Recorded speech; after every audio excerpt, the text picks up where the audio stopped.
Subject के लेकर आप लोग लगातार एक दूसरे को बहस महाबहस में शामिल भी किए, लेकिन अब एक नया मोड़ दिखता है कि कुछ लोग कह रहे हैं कि धमकी भी मिल रहा है, कुछ लोग कह रहे हैं, कुछ लोग जो उस साइड से दिल्ली तक सफ़र कर रहे हैं, उस पर आप क्या कहेंगे? देखिए, आपका पेशा तो एक केंद्रीय कानून है, उसमें नियमावली बना कर लागू हो जाना चाहिए था। सरकार गठबंधन में वो है जिसने पेशा जो केंद्रीय कानून उसको बनाया, तो उनका तो सबसे पहले दायित्व बनता है क्यों नहीं हम इसको लागू करा के जो हमने दिल्ली में बनाया था उसका क्रेडिट लें। तो अगर नहीं लागू कर रही कांग्रेस सरकार का दबाव नहीं बना रही, तो कहीं ना कहीं लगता है कांग्रेस के दबाव में ही जेएमएम लगता है कहीं ना कहीं आपका जो है इसको डिले कर रहा है। तो मुझे लगता है कि ये बहुत दुर्भाग्यपूर्ण है। तो दिल्ली तो हम लोग इसलिए गए थे कि आपका जो कार्यशाला भी था आपका, और पूरे देश से आपका जो है एक योजना, हमारी परंपरा, हमारे जो है विरासत, तो पूरे देश में हर राज्य पे होना, सिर्फ झारखंड में नहीं होना। और आपका पेशा का सेक्शन 4 का 1 जो पॉइंट है, जो रूढ़ी पर जन्य विधि है, धार्मिक सामाजिक, उसके जो विरासत को सुरक्षित करने की बात ग्राम सभा को कहा, इस तरह से आपको नियमावली बनाने, तो उसका ही पाठ है। और सबसे बड़ा पॉइंट है पेशा का, सबसे फास्ट और सबसे बड़ा है, दस्तावेजीकरण हो रहा है करीब इतना मोटा हो रहा है। तो सबसे बड़ा काम है, अगर वो होता है तो लोगों को पेशा कानून को समझने में मदद मिला कि ये सारे एक छोटे छोटे चीज़ हमारे परंपराओं से जुड़े हुए हैं, जिसको हमको एजुकेट करना है, ये हमारा अधिकार है जिसको लेना है। जो पेशा नियमावली में या पेशा कानून में निहित है, तो आपका जो दस्तावेजीकरण होगा, चाहे उसके जितने विरासत है, जितने संसाधन हैं, जितने पेड़ पक्षी हैं, आपका मेडिसिन है, उसके आपका धरोहर है, ठीक है। अभी जैसे पारसनाथ में बोल दिया कि तो आपका जैनों का वो दस्तावेजीकरण होता तो रिकॉर्ड में होता कि भैया उसको राष्ट्रपति साइन करेगा, तो होता कि भाई फलाना गांव में ये जो है इसका आपका विरासत प्रॉपर्टी है, उन रिकॉर्ड रहता, तो आप लड़ाई जीत सकते थे।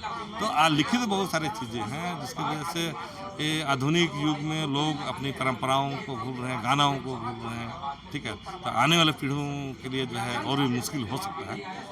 तो प्रधानमंत्री ने आपका बुलिहातू आया था, तो वहाँ पर आपका नरेंद्र मोदी जी ने आपका स्पीच दिए थे, उसको ठीक से उठा के देखिएगा। उसने कहा था कि हमें आदिवासियों के परंपरा, विरासत, उसकी जो प्राकृतिक जो पद्धतियाँ हैं, जीने की शैली है, उससे बहुत कुछ सीखने की आवश्यकता है। और सिर्फ उसे सीखने की आवश्यकता नहीं, बल्कि उनको सुरक्षित करने की आवश्यकता है। और हमको दिल्ली पे जो सरकारें का जो नीति बनती है, वो कहीं ना कहीं इनके जो परंपरा विरासत को ध्यान में रखते हुए उस मॉडल पे हमको जो है बनाना, कि आपका जो इसी रूप है। तो उसी स्पीच का पार्ट के आधार पर ये कार्यक्रम को जो है, जब प्रधानमंत्री बोल रहे हैं तो उसको करके दिखाया जाए, मतलब दस्तावेजी करके जो है, जरूरत है संरक्षण करने के लिए, पैसा भी बोलता है तो किया जाए। तो उसी का पार्ट है, ये अलग से नहीं है। कुछ लोग बोल रहे हैं कि आपका ये आरएसएस का है, तो संघी का है। भाई हम संघी है क्या? बहुत सारे तरह के लोग उसमें हैं, है ना। वो जेएमएम के लोग भी आपका उसमें गए थे, उसमें कांग्रेस के लोग भी थे, उसमें भाजपा के लोग भी थे, उसमें और भी आपका संगठन के लोग थे। तो वो एक सामूहिक प्रयास है।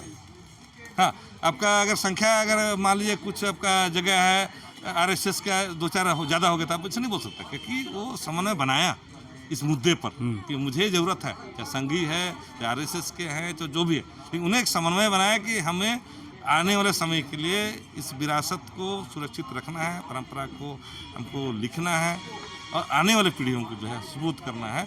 इसी को ध्यान में रखते हुए इसको रखा गया। और आपका और एक उद्देश्य था उसका कि इसके दस्तावेजीकरण से जो है लोगों को का नज़रिया जो है आदिवासियों के प्रति जो है एक अलग होता है, तो हमको अलग चश्मे से देखते हैं।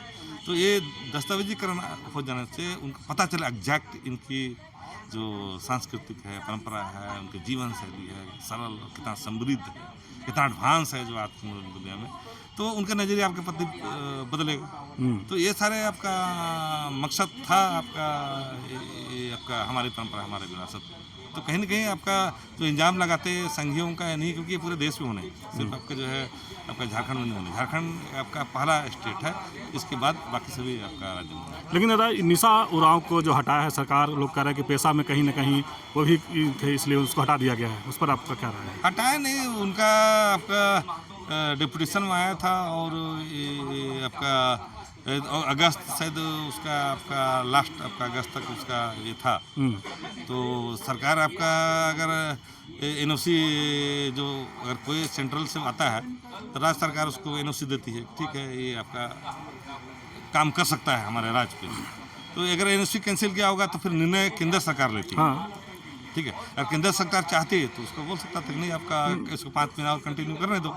नहीं, कई लोग कह रहे थे कि उनको मंत्री से शायद नहीं पड़ रहा था, कई कार्यक्रम में मंत्री को नहीं बुलाते थे। मंत्री को बुलाया गए थे 26 तारीख को, 5 मिनट के लिए आने के लिए बुलाए गए थे, नहीं आई। और दिल्ली वाला कार्यक्रम क्योंकि सेंट्रल मिनिस्टर का था तो प्रोटोकॉल में आप कैसे आप फिट बैठेगा? प्रधानमंत्री बैठा हो, राज्य मंत्री, गृह मंत्री बैठा हो, सब बैठा हो, तो वहाँ प्रोटोकॉल में कहाँ बैठेगा? उसी को अच्छा नहीं लगता ना। तो केंद्र का कोई प्रोग्राम होता है इस लेवल का तो उस पर आपका जो है स्टेट का जो मिनिस्टर होता है या आपका विधायक होता है, प्रोटोकॉल के तहत फिट बैठता नहीं। तो यहाँ का प्रोग्राम तो बुलाया गया था उसको। लेकिन दादा पेशा कानून नहीं लागू होना या लागू होगा तो फिर किसको दिक्कत होगा? पेशा कानून लागू नहीं होगा तो हमको तो दिक्कत हो रहा है और हमारे जल जंगल जमीन सब छीने जा रहे हैं। बहुत सारे आपका आर्थिक रूप से कमज़ोर हैं, विस्थापन प्लान जारी है, ठीक है, तो हमको नुकसान है। और अगर होता है तो कहीं ना कहीं जो लोग जो ज़मीन लूट में शामिल है, जो लोग आपका बालू माफिया हैं या वनोपज का बहुत ज़्यादा आपका दुरुपयोग कर रहे हैं या आपका ज़मीन कब्जा कर रखे हैं, मेन है ज़मीन बहुत बड़े स्तर पे ज़मीन कब्जा कर रखे हैं, तो ज़मीन वापसी का जो इसमें पावर है उसकी वजह से भी लोग डर रहे हैं। मैंने माफिया ही लोग नहीं पेशा कानून लागू होने दे रहे हैं क्या? हाँ, माफिया लोग आपका जो पूंजीपति लोग है इसको जो है लागू नहीं, क्योंकि आपका धीरे धीरे वो आपका माइनिंग को बढ़ेगा। आप सोशलिस्ट बिहार इलेक्शन डुमडुम सोशलिस्ट बिहार, लेकिन उनको धमकी वाली बात आप भी सुने होंगे सोशल मीडिया पर, हम लोग भी सुने, लेकिन उस पर आपका क्या राय है? देखिए वो लोग बोल रहे हैं आपका कांग्रेस ने दिया है, तो आपका देखिए लोकतंत्र में आपका ओपोजिशन होना चाहिए। अगर ओपोजिशन नहीं होगा तो कुछ भी आप करेंगे पता नहीं चले गलत हो रहा सही। तो इलेक्शन ढूंढूंगा, अगर बात सही है गलत अपनी बात बोल रहे हैं तो धमकी देना तो उचित नहीं है। मैं बोलूँगा धमकी देना नहीं चाहिए, कई लोकतंत्र में अपनी बातों को रखने का उसका अधिकार है, उसका सवालों का स्पष्ट जवाब दीजिए। आप धमकी नहीं दे सकते। आपका जानदार घट रहा है इसका मतलब कि धमकी नहीं दे सकते, आप करेक्ट कीजिए ना, आपका वर्क में सुधार कीजिए ना। इसका मतलब थोड़ी कि हम अब ऐसा नहीं करोगे हमारा कांग्रेस के हिसाब से तो हम तुमको डंडा से मारेंगे या मर्डर करेंगे, ऐसा नहीं बोल सकते। ठीक है, अगर बोल रहे हैं कोई ऐसा तो उसका मैं आपका विरोध करता हूँ, ऐसा नहीं होना चाहिए। धन्यवाद।